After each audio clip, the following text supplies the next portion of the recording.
ಎಲ್ರಿಗೂ ನಮಸ್ಕಾರ. ಆತ್ಮೀಯ ಸ್ಪರ್ಧಾರ್ಥಿಗಳೇ, ತಮ್ಮೆಲ್ಲರಿಗೂ ಕೂಡ ಸ್ಪರ್ಧಾ ಯೂಟ್ಯೂಬ್ ಚಾನಲ್ಗೆ ಮತ್ತೊಮ್ಮೆ ಸ್ವಾಗತವನ್ನು ಕೋರುತ್ತಾ, ಸ್ಪರ್ಧಾರ್ಥಿಗಳೇ, ತಮಗೆಲ್ಲರಿಗೂ ತಿಳಿಸಿದಂತೆ ನಾವು TET ಬಗ್ಗೆ ಕ್ಲಾಸ್ಗಳನ್ನು ಮಾಡ್ತಾ ಇದ್ವಿ. ಆ TETದಲ್ಲಿ ವಿಜ್ಞಾನ ವಿಷಯಕ್ಕೆ ಸಂಬಂಧಪಟ್ಟಂತೆ ನಾವು ಜೀವಶಾಸ್ತ್ರ ಬಗ್ಗೆ, ಅವರ ಹಿನ್ನೆಲೆ ಬಗ್ಗೆ ನಿನ್ನೆ ಮಾತಾಡಿದ್ವಿ. ಅದೇ ರೀತಿಯಾಗಿ ಅದರ ಮುಂದುವರೆದ ಭಾಗ ಏನಂತಂದ್ರೆ ಪಾಠಗಳು. ನಾವು ವಿಜ್ಞಾನ ವಿಷಯದ ಜೀವಶಾಸ್ತ್ರದಲ್ಲಿ ತರಗತಿ ಏನು ಮಾಡ್ತೀವಿ ಅಂದ್ರೆ ಗ್ರಂಥಿಗಳ ಬಗ್ಗೆ. ಇವತ್ತಿನ ದಿವಸ ಯಾವುದ್ರ ಬಗ್ಗೆ ಅಂದ್ರೆ ಈ ಗ್ರಂಥಿಗಳ ಬಗ್ಗೆ ಅಧ್ಯಯನ ಮಾಡೋಣ. ಏನಂತಂದ್ರೆ TETಯಲ್ಲಿ ಪ್ರತಿ ಬಾರಿನೂ ಕೂಡ ಗ್ರಂಥಿಗಳ ಮೇಲೆ ಒಂದಲ್ಲ ಒಂದು ಪ್ರಶ್ನೆ ಇದ್ದೇ ಇರುತ್ತೆ. ಆದ್ರಿಂದ ಎಲ್ಲಾ ಗ್ರಂಥಿಗಳ ಬಗ್ಗೆ ತಿಳಿದುಕೊಳ್ಳೋದು ಬಹುಮುಖ್ಯವಾಗಿದೆ. ಆದ್ದರಿಂದ ನಾವು ಯಾವ ಪಾಠದ ಬಗ್ಗೆ ಕಲಿಯೋಣ, ಗ್ರಂಥಿಗಳ ಬಗ್ಗೆ ಕಲಿಯೋಣ ಅಂತ ಹೇಳ್ತಾ ಪಾಠವನ್ನು ಶುರು ಮಾಡೋಣ. ಸ್ಪರ್ಧಾರ್ಥಿಗಳೇ, ಗ್ರಂಥಿ ಎಂದರೇನು? ಮೊದಲನೇ ಪ್ರಶ್ನೆ ಏನಂತಂದ್ರೆ ಗ್ರಂಥಿ ಎಂದರೇನು ಅಂತ ಪ್ರಶ್ನೆ ಬರುತ್ತೆ. ಗ್ರಂಥಿ ಅಂದ್ರೆ ಏನಂದ್ರ ನಮ್ಮ ಮಾನವನ ದೇಹದಲ್ಲಿ ಸ್ರವಿಕೆ ಮಾಡುವ ಅಂಗಗಳಿಗೆ ಏನಂತ ಕರಿತೀವಿ ನಾವು? ಗ್ರಂಥಿ ಅಂತ ಕರಿತೀವಿ. ಏನ್ ಸ್ರವಿಕೆ ಮಾಡ್ಬೇಕ್ರಿ ಮಾನವ ದೇಹದಲ್ಲಿ? ಹಾರ್ಮೋನ್ಸ್ಗಳನ್ನು. ಏನನ್ನು ಸ್ರವಿಕೆ ಮಾಡ್ಬೇಕ್ರಿ? ಹಾರ್ಮೋನ್ಸ್ಗಳನ್ನು. ಈ ಹಾರ್ಮೋನ್ಸ್ಗಳನ್ನು ಸ್ರವಿಕೆ ಮಾಡುವ ಅಂಗಗಳಿಗೆ ಏನಂತ ಕರಿತೀವಿ ನಾವು? ಗ್ರಂಥಿಗಳು ಅಂತ ಕರಿತೀವಿ. ಹಾಗಾದ್ರೆ ಇನ್ನೂ ಒಂದು ಪ್ರಶ್ನೆ ಬರ್ತೀವಿ, ಏನಂತಂದ್ರೆ ಈ ಗ್ರಂಥಿಗಳ ಕುರಿತು ಅಧ್ಯಯನ ಮಾಡೋದಕ್ಕೆ ಏನಂತ ಕರಿತೀವಿ ನಾವು? ಈ ಗ್ರಂಥಿಗಳ ಕುರಿತು ಅಧ್ಯಯನ ಮಾಡೋದಕ್ಕೆ ಏನಂತ ಕರಿತೀವಿ ನಾವು? ಎಂಡೋಕ್ರೊನಾಲಜಿ ಅಂತ ಕರಿತೀವಿ. ಏನಂತ ಕರಿತೀವಿ ನಾವು ಇದಕ್ಕೆ? ಎಂಡೋಕ್ರೊನಾಲಜಿ. ಎಂಡೋಕ್ರೊನಾಲಜಿ ಅಂದ್ರೆ ಏನಂತಂದ್ರೆ ಗ್ರಂಥಿಗಳ ಕುರಿತು ಅಧ್ಯಯನ ಮಾಡೋದಕ್ಕೆ ಏನಂತ ಕರಿತೀವಿ ನಾವು? ಎಂಡೋಕ್ರೊನಾಲಜಿ ಅಂತ ಕರಿತೀವಿ. ಹಾಗಾದ್ರೆ ಯಾವ್ಯಾವ ಗ್ರಂಥಿಗಳು ಮಾನವ ದೇಹದಲ್ಲಿ ಅನ್ನೋದು ಈಗ ನೋಡೋಣ. ನೋಡ್ರಿ, ಮಾನವನ ದೇಹದಲ್ಲಿ ನಿರ್ನಾಳ ಗ್ರಂಥಿಗಳು ಅಂತ ಬರ್ತವೆ. ಈ ನಿರ್ನಾಳ ಗ್ರಂಥಿಗಳು ಅಂತಂದ್ರೆ ಏನಂದ್ರೆ ನೋಡ್ರಿ, ಮಾನವನ ದೇಹದ ರಕ್ತದಲ್ಲಿ ಏನ್ರಿ ಬಹುಮುಖ್ಯವಾಗಿ ಎಲ್ಲಿ ಅಂತಾರೆ ರಕ್ತದಲ್ಲಿ ಹಾರ್ಮೋನ್ಸ್ ಗಳನ್ನು ಸ್ರವಿಕೆ ಮಾಡುವ ಗ್ರಂಥಿಗಳಿಗೆ ಏನಂತ ಕರಿತೀವಿ ಅಂದ್ರೆ ನಿರ್ನಾಳ ಗ್ರಂಥಿಗಳು ಅಂತ ಕರಿತೀವಿ. ಏನಂತ ಕರಿತೀವಿ? ನಿರ್ನಾಳ ಗ್ರಂಥಿಗಳು ಅಂತ ಕರಿತೀವಿ. ಹಾಗಾದ್ರ ನಮ್ಮ ಮಾನವನ ದೇಹದಲ್ಲಿ ಒಟ್ಟು ಎಷ್ಟು ನಿರ್ನಾಳ ಗ್ರಂಥಿಗಳು ಅಂತಂದ್ರೆ 8. ಎಷ್ಟ್ರಿ? ಒಟ್ಟು 8 ನಿರ್ನಾಳ ಗ್ರಂಥಿಗಳಿವೆ. ಅವುಗಳಲ್ಲಿ ಮೊದಲೇ ಯಾವ್ದಂದ್ರ ಪಿಟ್ಯೂಟರಿ ಗ್ರಂಥಿ ಒಂದು, ಪ್ಯಾರಾಥೈರಾಯ್ಡ್ ಗ್ರಂಥಿ ಮತ್ತು ಥೈರಾಯ್ಡ್ ಗ್ರಂಥಿ, ಥೈಮಸ್ ಗ್ರಂಥಿ ಮತ್ತು ಅಡ್ರಿನಲ್ ಗ್ರಂಥಿ ಮತ್ತು ಮೆದೋಜರಿಕ ಗ್ರಂಥಿ, ವೃಷಣಗಳು ಮತ್ತು ಅಂಡಾಶಯಗಳು. ಹೀಗೆ ಒಟ್ಟು ಎಷ್ಟು ಅಂದ್ರೆ 8 ಗ್ರಂಥಿಗಳು ನಮ್ಮ ಮಾನವ ದೇಹದಲ್ಲಿ ಈ ನಿರ್ನಾಳ ಗ್ರಂಥಿಗಳಲ್ಲಿ ಪ್ರಮುಖವಾಗಿ ಕಂಡು ಬರ್ತವೆ. ಅದರಲ್ಲಿ ನಾವು ಇವತ್ತೇನಂದ್ರ ಪಿಟ್ಯೂಟರಿ ಗ್ರಂಥಿ ಬಗ್ಗೆ ಮತ್ತು ಪ್ಯಾರಾಥೈರಾಯ್ಡ್ ಗ್ರಂಥಿ ಮತ್ತು ಥೈರಾಯ್ಡ್ ಗ್ರಂಥಿ ಮತ್ತು ಥೈಮಸ್ ಗ್ರಂಥಿಗಳ ಬಗ್ಗೆ ಇವತ್ತು ನಾವು ನೋಡೋಣ. ಈ ತರಗತಿಯಲ್ಲಿ ಅವುಗಳ ಬಗ್ಗೆ ಸಂಪೂರ್ಣವಾದ ಮಾಹಿತಿಯನ್ನು ತಿಳಿದುಕೊಳ್ಳೋಣ. ಮೊದಲೇ ಯಾವ್ದ್ರಿ? ಪಿಟ್ಯೂಟರಿ ಗ್ರಂಥಿ. ಈ ಪಿಟ್ಯೂಟರಿ ಗ್ರಂಥಿ ಬಗ್ಗೆ ನಾವು ತಿಳಿದುಕೊಳ್ಳೋಣ. ಈ ಪಿಟ್ಯೂಟರಿ ಗ್ರಂಥಿ ಇದು ಎಲ್ಲಿ ಕಂಡು ಬರ್ತದೆ ಮಾನವ ದೇಹದಲ್ಲಿ ಅಂತಂದ್ರ ಈ ಗ್ರಂಥಿಯು ಮೆದುಳಿನ ತಳಭಾಗದಲ್ಲಿ, ಮಾನವನ ಮೆದುಳಿನ ತಳಭಾಗದಲ್ಲಿ, ಈ ಮಾನವನ ಮೆದುಳಿನದಲ್ರಿ, ಈ ಮಾನವನ ಮೆದುಳಿನ ಈ ತಳಭಾಗದಲ್ಲಿ ಏನ್ ಕಂಡು ಬರ್ತದೆ? ಇಲ್ಲಿ ಪಿಟ್ಯೂಟರಿ ಗ್ರಂಥಿ ಕಂಡು ಬರ್ತದೆ ಅಂತ ನಾವು ಹೇಳ್ಬೋದು. ಹಾಗಾದ್ರ ನಿರ್ನಾಳ ಗ್ರಂಥಿಗಳಲ್ಲಿ ಈ ಪಿಟ್ಯೂಟರಿ ಗ್ರಂಥಿಯನ್ನು ನಾವು ಅತ್ಯಂತ ಚಿಕ್ಕ ಗ್ರಂಥಿ ಅಂತ ಕರಿತೀವಿ. ಅತಿ ಹೆಚ್ಚು ಬಾರಿ ಪ್ರಶ್ನೆ ಕೂಡ ಆಗಿದೆ. ಮಾನವನ ದೇಹದಲ್ಲಿ ಈ ನಿರ್ನಾಳ ಗ್ರಂಥಿಗಳಲ್ಲಿ ಅತ್ಯಂತ ಚಿಕ್ಕ ಗ್ರಂಥಿ ಯಾವುದು ಅಂತ ಕೂಡ ಪ್ರಶ್ನೆ ಕೂಡ ಬಹಳ ಸರಿಯಾಗಿದೆ. ಯಾವ್ದ್ರಿ? ಈ ನಿರ್ನಾಳ ಗ್ರಂಥಿಗಳಲ್ಲಿ ಅತ್ಯಂತ ಚಿಕ್ಕ ಗ್ರಂಥಿ ಯಾವುದು ಅಂತಂದ್ರೆ ಈ ಪಿಟ್ಯೂಟರಿ ಗ್ರಂಥಿಗೆ ನಾವು ಏನಂತ ಕರಿತೀವಿ? ಅತ್ಯಂತ ಚಿಕ್ಕ ಗ್ರಂಥಿ ಅಂತ ಕರಿತೀವಿ. ಹಾಗಾದ್ರ ಈ ಗ್ರಂಥಿಯು ಎಷ್ಟಂದ್ರೆ ಕೇವಲ ಬಟಾಣಿ ಕಾಳಿನಷ್ಟು ಆಕಾರ ಇರ್ತದೆ. ಕೇವಲ ಇಷ್ಟೇ ಸಣ್ಣದಾಗಿರ್ತದೆ ಅಂದ್ರೆ ಬಟಾಣಿ ಇರ್ತದೆ, ಬಟಾಣಿ ಕಾಳಿನ ಆಕಾರಷ್ಟೇ ಕಂಡು ಬರ್ತದೆ. ಎಲ್ಲಿ ಕಂಡು ಬರ್ತದೆ ಅಂದ್ರೆ ಮಾನವನ ಮೆದುಳಿನ ಈ ತಳಭಾಗದಲ್ಲಿ ಕಂಡು ಬರ್ತದೆ. ಹಾಗಾದ್ರೆ ನೋಡ್ರಿ, ವಯಸ್ಕರಲ್ಲಿ ಪಿಟ್ಯೂಟರಿ ಗ್ರಂಥಿಯ ತೂಕ ಎಷ್ಟು ಇರ್ತಂದ್ರೆ 500 ಮಿಲಿಗ್ರಾಮ್ ಅಷ್ಟು ಇರ್ತದೆ. ಎಷ್ಟು ಇರ್ತದೆ? 500 ಮಿಲಿಗ್ರಾಮ್. ಹೇಳಿದ್ನಲ್ಲ ಮೊದಲೇ, ಅತಿ ಚಿಕ್ಕ ಗ್ರಂಥಿ ಆಗಿದ್ರು ಕೂಡ ಇದು ಬಟಾಣಿ ಕಾಳಿನಷ್ಟು ಕಂಡು ಬರ್ತದೆ. ಇದರ ತೂಕ ಎಷ್ಟಿರ್ತಂದ್ರೆ 500 ಮಿಲಿಗ್ರಾಮ್ ಅಷ್ಟು ಇರುತ್ತೆ ಅಂತ ಹೇಳ್ಬೋದು. ಹಾಗಾದ್ರ ಈ ಪಿಟ್ಯೂಟರಿ ಗ್ರಂಥಿಯ ವಿಶೇಷತೆ ಏನು ಅಂತಂದ್ರೆ, ಈ ಪಿಟ್ಯೂಟರಿ ಗ್ರಂಥಿಯ ವಿಶೇಷತೆ ಏನಂದ್ರ ಈ ಗ್ರಂಥಿ ಬಹಳಷ್ಟು ಚಿಕ್ಕದಾದ್ರು, ಮೂರ್ತಿ ಚಿಕ್ಕದಾದ್ರು ಕೀರ್ತಿ ದೊಡ್ಡದು ಅನ್ನುವಂತೆ ಏನ್ ಮಾಡ್ತಂದ್ರೆ ಎಲ್ಲಾ ನಿರ್ನಾಳ ಗ್ರಂಥಿಗಳ ಮೇಲೆ ಏನ್ ಮಾಡ್ತಂದ್ರೆ ನಿಯಂತ್ರಣವನ್ನು ಸಾಧಿಸ್ತಾರೆ. ಏನ್ ಮಾಡ್ತಾರೆ? ನಿಯಂತ್ರಣ. ಎಲ್ಲಾ ಗ್ರಂಥಿಗಳ ಏನ್ ಮಾಡ್ತಾರೆ? ತನ್ನ ಹತೋಟಿಯಲ್ಲಿ ಇಟ್ಟುಕೊಳ್ತಾರೆ. ಆದ್ದರಿಂದ ಇದಕ್ಕೆ ಏನಂತ ಕರಿತೀವಿ ನಾವು? ಈ ಗ್ರಂಥಿಗಳ ರಾಜ ಅಂತ ಕರಿತೀವಿ. ಏನಂತ ಕರಿತೀವಿ ನಾವು? ಗ್ರಂಥಿಗಳ ರಾಜ. ಯಾವುದಕ್ರಿ? ಈ ಪಿಟ್ಯೂಟರಿ ಗ್ರಂಥಿ. ಯಾಕೆ ಕರಿತೀವಿ ಅಂತಂದ್ರೆ ಎಲ್ಲಾ ನಿರ್ನಾಳ ಗ್ರಂಥಿಗಳ ಮೇಲೆ ಏನ್ ಮಾಡ್ತಾರೆ? ಇದು ಅಧಿಕಾರವನ್ನು ಚಲಾವಣೆ ಮಾಡ್ತಾರೆ. ಎಲ್ಲರೂ ಕೂಡ ತನ್ನ ಕಂಟ್ರೋಲ್ ನಲ್ಲಿ ಇಟ್ಕೊಳ್ತಾ. ಆದ್ದರಿಂದ ನಾವು ಏನಂತ ಕರಿತೀವಿ? ಈ ಪಿಟ್ಯೂಟರಿ ಗ್ರಂಥಿಯನ್ನು ಗ್ರಂಥಿಗಳ ರಾಜ ಅಂತ ಕರಿತೀವಿ. ಮಾಸ್ಟರ್ ಗ್ಲ್ಯಾಂಡ್ ಕೂಡ ಅಂತ ಕರಿತೀವಿ. ಇಂಗ್ಲಿಷ್ ಮಾಸ್ಟರ್ ಗ್ಲ್ಯಾಂಡ್ ಅಂತ ಕೂಡ ಕರಿತೀವಿ. ಹಾಗಾದ್ರ ಈ ಪಿಟ್ಯೂಟರಿ ಗ್ರಂಥಿಯು ಮೆದುಳಿನ ಒಂದು ಭಾಗವಾದ ಹೈಪೋಥಾಲಮಸ್. ಈ ಹೈಪೋಥಾಲಮಸ್ ಏನ್ ಮಾಡ್ತಂದ್ರ ಈ ಪಿಟ್ಯೂಟರಿ ಗ್ರಂಥಿಯನ್ನ ಏನ್ ಮಾಡ್ತಂದ್ರೆ ತನ್ನ ಹತೋಟಿಯಲ್ಲಿ ಇಟ್ಟುಕೊಳ್ಳುತ್ತದೆ. ಯಾವ್ದ್ರಿ? ಈಗ ಹೈಪೋಥಾಲಮಸ್.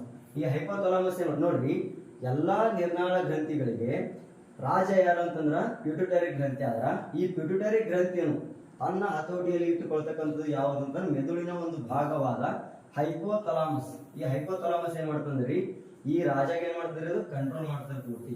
ಈ ರಾಜನ ಏನ್ ಮಾಡ್ತಾರೆ ತನ್ನ ಕಂಟ್ರೋಲ್ ಇಟ್ಟುಕೊಳ್ತಾ. ಆದ್ದರಿಂದ ಈ ಹೈಪೋಥಲಾಮಸ್ ಏನಂತ ಕರಿತೀವಿ ನಾವು ಮಾಸ್ಟರ್ ಗ್ಲ್ಯಾಂಡ್ ಅಂತ ಕರಿತೀವಿ. ಏನಂತ ಕರಿತೀವ್ರಿ ಮಾಸ್ಟರ್ ಗ್ಲ್ಯಾಂಡ್ ಅಂದ್ರೆ ಗ್ರಂಥಿಗಳ ರಾಣಿ ಅಂತ ಕರಿತೀವಿ. ಏನಂತ ಕರಿತೀವಿ ನಾವು ಗ್ರಂಥಿಗಳ ರಾಣಿ ಅಂತ ಕರಿತೀವಿ.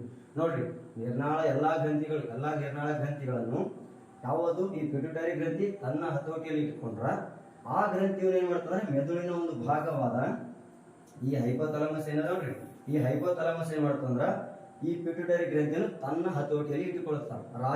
ರಾಜನನ್ನು ಯಾರ ಹತೋಟಿಯಲ್ಲಿ ಇಟ್ಕೊಳ್ತಾರೆ? ರಾಣಿ.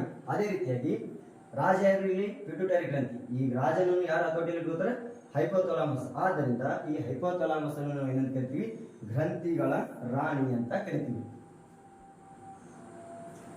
ನೋಡ್ರಿ ಈ ಪಿಟ್ಯೂಟರಿ ಗ್ರಂಥಿ ಅತಿ ಹೆಚ್ಚಾಗಿ ಸ್ರವಿಕೆ ಆದ್ರ ಮಾನವನ ದೇಹದಲ್ಲಿ ಏನೇನಾಗ್ತಾವ ಗುಣಲಕ್ಷಣಗಳು ಏನೇನ ಕಂಡು ಬರ್ತಂದ್ರೆ ಒಂದೇದು ನೋಡ್ರಿ ವ್ಯಕ್ತಿಯು ದೈತ್ಯತೆ ಅಂತ ಬರ್ತಾರೆ. ಫಸ್ಟ್ ಯಾವ್ದ್ರಿ ದೈತ್ಯತೆ ಗಿಗ್ಯಾಂಟಿಸಮ್ ಅಂತ ಕರಿತೀವಿ ನಾವು.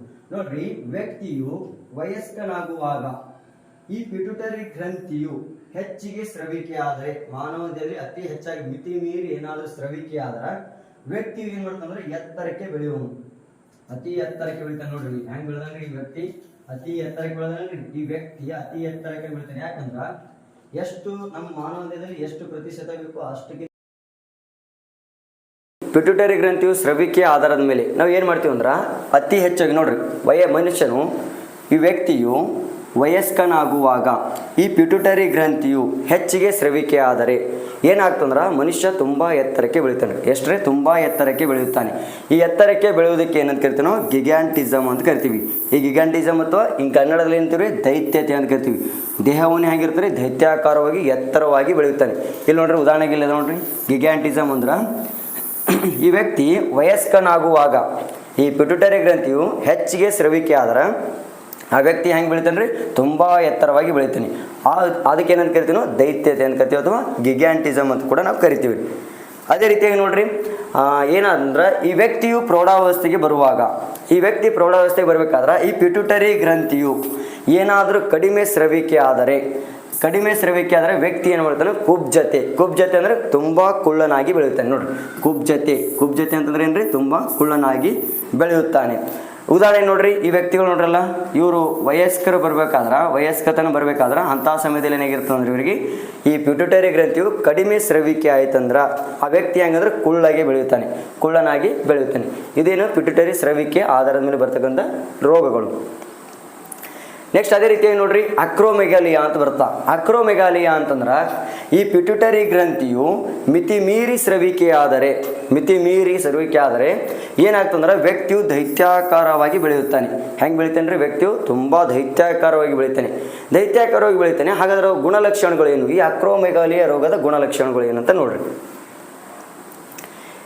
ಈ ಅಕ್ರೋಮೆಗಾಲಿಯಾ ರೋಗದ ಗುಣಲಕ್ಷಣಗಳು ಏನಂತಂದ್ರೆ ಮಾನವ ದೇಹದಲ್ಲಿ ಪಿಟ್ಯೂಟರಿ ಗ್ರಂಥಿ ಮಿತಿ ಮೀರಿ ಸ್ರವಿಕೆ ಆದಾಗ ಏನೇನಾಗ್ತಂದ್ರೆ ತಲೆಯ ಗಾತ್ರ ಏನಿರುತ್ತೆ ಸಾಮಾನ್ಯ ಗಾತ್ರಕ್ಕಿಂತ ಏನಿರುತ್ತೆ ಹೆಚ್ಚಿಗೆ ಆಗಿರುತ್ತೆ ರೀ. ಅದೇ ರೀತಿಯಾಗಿ ನೋಡ್ರಿ ಏನಂದ್ರೆ ವ್ಯಕ್ತಿಯ ಕೈ ಮತ್ತು ಕಾಲಿನ ಬೆರಳುಗಳು ಉದ್ದಗಳು ಏನಾಗ್ತಾವೆ ಅಂದ್ರೆ ಮಿತಿ ಮೀರಿ ಉದ್ದ ಏನಾಗ್ತಾವೆ ಬೆಳೀತಾ ಇರ್ತಾವೆ ರೀ. ಅದೇ ರೀತಿಯಾಗಿ ಅಗಲವಾದ ಹಣೆಯನ್ನು ಹೊಂದಿರ್ತಾನೆ ರೀ ಮತ್ತು ಹೊರಚಾಚಿದ ಹಲ್ಲುಗಳು ಬಾಯಿಯಿಂದ ಏನಾಗಿರ್ತಾವೆ ಹಲ್ಲುಗಳು ತುಂಬ ಹೊರ ಚಾಚಿರ್ತಾವೆ. ಇವೇನಂತಂದ್ರೆ ಈ ಅಕ್ರೋಮೆಗಾಲಿಯಾ ರೋಗದ ಗುಣಲಕ್ಷಣಗಳು ಅಂತ ಹೇಳ್ಬೋದು. ಈ ಪಿಟ್ಯೂಟರಿ ಗ್ರಂಥಿಯು ಸ್ರವಿಕೆ ಮಾಡುವ ಪ್ರಮುಖವಾದ ಮೋಸ್ಟ್ ಇಂಪಾರ್ಟೆಂಟ್ ನಮ್ಮ ಜೀವನಕ್ಕೆ ತುಂಬ ಇಂಪಾರ್ಟೆಂಟ್ ಉಂಟಾಗಿರ್ತಕ್ಕಂಥ ಮತ್ತು ಪರೀಕ್ಷೆಗೂ ಕೂಡ ಸಂಭವನೆ ಆಗಿರ್ತಕ್ಕಂಥ ಪ್ರಶ್ನೆಗಳು ಕೇಳ್ತಕ್ಕಂಥದ್ದು ಇಲ್ಲಿ ಏನಂತಂದ್ರೆ ಈ ಪಿಟ್ಯೂಟರಿ ಗ್ರಂಥಿ ಸ್ರವಿಕೆ ಮಾಡುವ ಹಾರ್ಮೋನ್ಸ್ಗಳು ಯಾವುವು ಮತ್ತು ಅವುಗಳ ಕಾರ್ಯಗಳು ಏನು ಅಂತ ಕೇಳ್ತಾನೆ. ನೋಡ್ರಿ ಏನಂತಂದ್ರೆ ಈ ಪಿಟ್ಯೂಟರಿ ಗ್ರಂಥಿ ಸ್ರವಿಕೆ ಮಾಡುವ ಹಾರ್ಮೋನ್ಸ್ಗಳಲ್ಲಿ ಮೊದಲನೇ ಹಾರ್ಮೋನ್ಸ್ ಯಾವುದು? ಆಕ್ಸಿಟೋಸಿನ್ ಅಂತ ಬರ್ತದೆ. ಯಾವುದ್ರಿ? ಆಕ್ಸಿಟೋಸಿನ್. ಇದು ಏನು ಮಾಡ್ತದೆ ಅಂತಂದ್ರೆ ಇದನ್ನು ನಾವು ಬರ್ತ್ ಹಾರ್ಮೋನ್ ಕೂಡ ಅಂತ ಕರಿತೀವಿ. ಜನನದ ಹಾರ್ಮೋನ್ ಅಂತ ಕರಿತೀವಿ. ಏನಂತ ಕರಿತೀವಿ? ಇದಕ್ಕೆ ನಾವು ಜನನದ ಹಾರ್ಮೋನ್ಸ್ ಅಂತ ಕೂಡ ನಾವು ಕರಿತೀವಿ. ಯಾಕೆ ಕರಿತೀವಿ ರೀ ಅಂತಂದ್ರೆ, ಒಬ್ಬ ಮಹಿಳೆ ಗರ್ಭವನ್ನು ಧರಿಸಿದಾಗ ಡೆಲಿವರಿ ಆಗಬೇಕಾದ್ರೆ ಈ ಆಕ್ಸಿಟೋಸಿನ್ ಹಾರ್ಮೋನ್, ಈ ಪಿಟ್ಯೂಟರಿ ಗ್ರಂಥಿ ಏನಾದರೂ ಬಿಡುಗಡೆ ಮಾಡಿದ್ರೆ ನಾರ್ಮಲ್ ಆಗಿ ಡೆಲಿವರಿ ಆಗ್ತಾರೆ. ಒಂದು ವೇಳೆ ಏನಾದರೂ ಈ ಆಕ್ಸಿಟೋಸಿನ್ ಹಾರ್ಮೋನ್ ಏನಾದರೂ ಬಿಡುಗಡೆ ಆಗಲಿಲ್ಲ ಅಂದ್ರೆ ಅವಾಗ ಏನು ಮಾಡ್ತಾರೆ ಅಂದ್ರೆ ನಾರ್ಮಲ್ ಡೆಲಿವರಿ ಆಗಂಗಿಲ್ಲ ರೀ, ಸಿಸರಿಂಗ್ ಆಗ್ತಾವೆ. ಆದ್ದರಿಂದ ಇದು ಆಕ್ಸಿಟೋಸಿನ್ ಹಾರ್ಮೋನ್ ಅಂತಕ್ಕಂಥದ್ದು ಬಹು ಮುಖ್ಯವಾದದ್ದು. ಯಾಕಂದ್ರೆ ಈ ಪಿಟ್ಯೂಟರಿ ಗ್ರಂಥಿ ಏನಾದರೂ ಸ್ರವಿಕೆ ಮಾಡಿಲ್ಲ ಅಂದ್ರೆ ಅವಾಗ ಏನಾಗ್ತದೆ ರೀ, ಸಿಸರಿಂಗ್ ಆಗ್ತಕ್ಕಂಥ ಚಾನ್ಸಸ್ಗಳು ಜಾಸ್ತಿ ಇರ್ತವೆ ರೀ. ನೋಡ್ರಿ, ಇನ್ನೊಮ್ಮೆ ಹೇಳ್ತೀನಿ, ಆಕ್ಸಿಟೋಸಿನ್ ಅನ್ನು ಏನು ಕರಿತೀವಿ ನಾವು, ಬರ್ತ್ ಹಾರ್ಮೋನ್ ಅಂತ ಕೂಡ ಕರಿತೀವಿ. ನೆಕ್ಸ್ಟ್ ನೋಡ್ರಿ, ಇನ್ನೊಂದು ಹಾರ್ಮೋನ್ಸ್ ಯಾವುದಂತಂದ್ರೆ ಪ್ರೋಲ್ಯಾಕ್ಟಿನ್. ಈ ಪ್ರೋಲ್ಯಾಕ್ಟಿನ್ ಹಾರ್ಮೋನ್ಸ್ ಇದ್ರ ಕಾರ್ಯವೇನು ಅಂತಂದರೆ ಇದನ್ನು ಕೂಡ ಈ ಪಿಟ್ಯೂಟರಿ ಗ್ರಂಥಿಯಿಂದ ಸ್ರವಿಕೆ ಆಗ್ತಕ್ಕಂಥ ಹಾರ್ಮೋನ್ಸೇ. ಈ ಪ್ರೋಲ್ಯಾಕ್ಟಿನ್ ಹಾರ್ಮೋನ್ ಹೆರಿಗೆ ಆದ 24 ಗಂಟೆಗಳಲ್ಲಿ ಏನಾದರೂ ಸ್ತನಗಳಲ್ಲಿ ಏನಾದರೂ ಹಾಲಿನ ಉತ್ಪಾದನೆ ಮಾಡಬೇಕಾದ್ರೆ ಈ ಪಿಟ್ಯೂಟರಿ ಗ್ರಂಥಿ ನೋಡ್ರಿ, ಸ್ತನಗಳಲ್ಲಿ ಏನು ಬೇಕು ರೀ, ಹಾಲಿನ ಉತ್ಪಾದನೆ ಆಗಬೇಕಾದ್ರೆ ಕಡ್ಡಾಯವಾಗಿ ಏನಾಗಬೇಕಂದ್ರೆ ಈ ಪಿಟ್ಯೂಟರಿ ಗ್ರಂಥಿಯಿಂದ ಏನಾಗಬೇಕಂದ್ರೆ ಈ ಪ್ರೋಲ್ಯಾಕ್ಟಿನ್ ಅಂತಕ್ಕಂಥ ಹಾರ್ಮೋನನ್ನು ಬಿಡುಗಡೆ ಆಗಬೇಕು. ಇಲ್ಲ ಆದರೆ ಏನಾಗ್ತಂದ್ರೆ ಎದೆಯಲ್ಲಿ ಹಾಲೇನಾಗಂಗಿಲ್ಲ, ಉತ್ಪಾದನೆ ಆಗಂಗಿಲ್ಲ ರೀ. ಈ ಪ್ರೋಲ್ಯಾಕ್ಟಿನ್ ಹಾರ್ಮೋನ್ಸ್ ಕೂಡ ಯಾವುದು ಬಿಡುಗಡೆ ಮಾಡ್ತಂದ್ರೆ ಈ ಪಿಟ್ಯೂಟರಿ ಗ್ರಂಥಿನೇ ಬಿಡುಗಡೆ ಮಾಡ್ತಂತ ನಾವು ಹೇಳ್ಬೋದು ರೀ. ಅದೇ ರೀತಿಯಾಗಿ ವ್ಯಾಸೋಪ್ರೋಸಿನ್ ಅಂತ ಬರ್ತಾರೆ. ಈ ವ್ಯಾಸೋಪ್ರೋಸಿನ್ ಹಾರ್ಮೋನ್ನ ಕಾರ್ಯವೇನು ಅಂತಂದ್ರೆ, ಒಂದು ಪ್ರಶ್ನೆ ಕೇಳಿದ್ದು ಒಂದು ಸರಿ ಎಕ್ಸಾಮ್ನಲ್ಲಿ, ಚಿಕ್ಕ ಮಕ್ಕಳು ಪದೇ ಮೂತ್ರ ವಿಸರ್ಜನೆ ಮಾಡಲು ಕಾರಣವೇನು ಅಂತ ಕೇಳಿದೆ. ಯಾಕಂತಂದ್ರೆ ಆ ಸಣ್ಣ ಮಕ್ಕಳಲ್ಲಿ ಏನಾಗಿರಲ್ಲ ಅಂದ್ರೆ ಈ ವ್ಯಾಸೋಪ್ರೋಸಿನ್ ಹಾರ್ಮೋನು ಸಂಪೂರ್ಣವಾಗಿ ಬೆಳವಣಿಗೆ ಆಗಂಗಿರಲ್ಲ. ಸಣ್ಣ ಮಕ್ಕಳಲ್ಲಿ ಏನಾಗಂಗಿಲ್ಲ, ಸಂಪೂರ್ಣವಾಗಿ ಈ ವ್ಯಾಸೋಪ್ರೋಸಿನ್ ಹಾರ್ಮೋನಿಂದ ಪಿಟ್ಯೂಟರಿ ಗ್ರಂಥಿ ಬಿಡುಗಡೆ ಮಾಡಂಗಿಲ್ಲ.